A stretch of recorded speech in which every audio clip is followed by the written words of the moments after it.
আসসালামু আলাইকুম। উপস্থিত সবাইকে আমার আন্তরিক শুভেচ্ছা জানাচ্ছি। আজকে এখানে উপস্থিত হতে পেরে আমি অত্যন্ত আনন্দিত। ইয়ুথ ভলান্টিয়ার অ্যাওয়ার্ড 2025 আয়োজনের জন্য আমি যুব ক্রীড়া মন্ত্রণালয়কে বিশেষভাবে ধন্যবাদ জানাচ্ছি। একই সাথে আজ যারা পুরস্কার পেয়েছ তাদের আমার প্রাণঢালা অভিনন্দন। আজ আমরা তারুণ্যের শক্তিকে উদযাপন করছি। এটি আমাদের জাতির চালিকা শক্তি।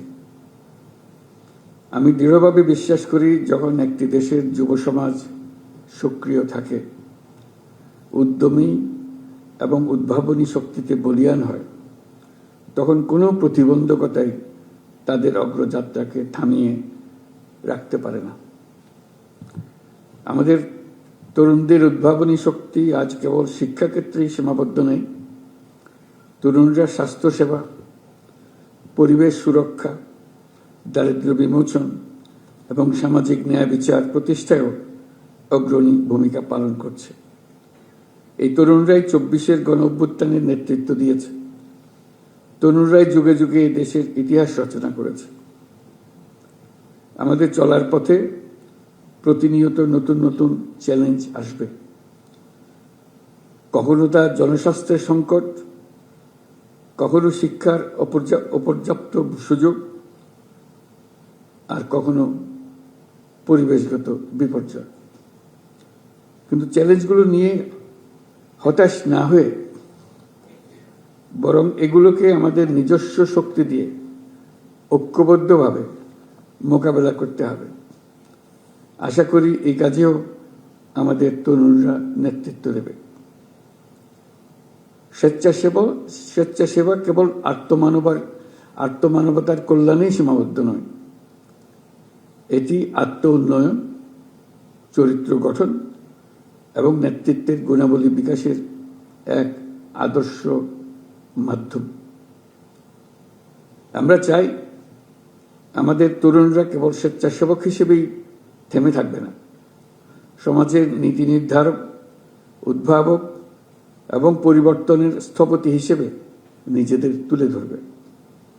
এটি তখনই সম্ভব হবে যখন তারা আত্মবিশ্বাসের সাথে নিজেদের গড়ে তুলতে পারবে, প্রয়োজনীয় দক্ষতা অর্জন করবে, নেতৃত্বের গুণাবলী বিকাশে মনোযোগী হবে।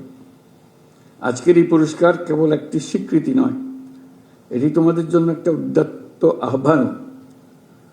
তোমরা আরো সাহসী হও, আরো নেতৃত্ব দাও এবং সমাজের কল্যাণে নতুন ধারণা ও উদ্ভাবন নিয়ে কাজ করো।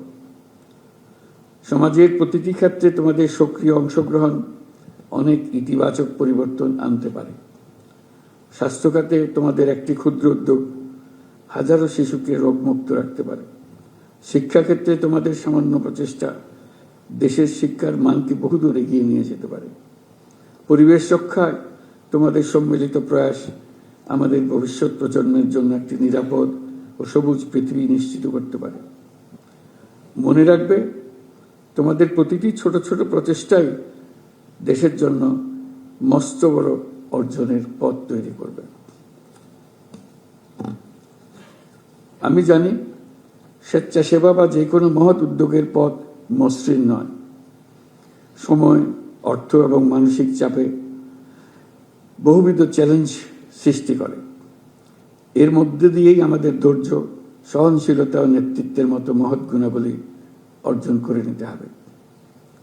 আমি যুব সমাজের প্রত্যেক সদস্যকে আহ্বান জানাই, তোমাদের মেধা, শক্তি ও সৃজনশীলতা দিয়ে সমাজের এবং দেশের উন্নয়নে ভূমিকা রাখো। তোমাদের সাফল্য কেবল ব্যক্তিগত অর্জনে সীমাবদ্ধ না রেখে অন্যদের জন্য অনুকরণীয় দৃষ্টান্ত করো। আমি বিশ্বাস করি, তরুণরা সক্রিয় থাকলে দেশের কোনো সমস্যায় আর অমীমাংসিত থাকতে পারে না। আমরা তোমাদের নতুন নীতি, যুগান্তকারী ধারণা এবং সামাজিক পরিবর্তনের অগ্রদূত হিসেবে দেখতে চাই। তোমাদের সম্মিলিত প্রয়াসেই বাংলাদেশ একটি উন্নত, মানবিক এবং উদ্ভাবনী রাষ্ট্র হিসেবে বিশ্বে মাথা উঁচু করে দাঁড়াতে পারবে।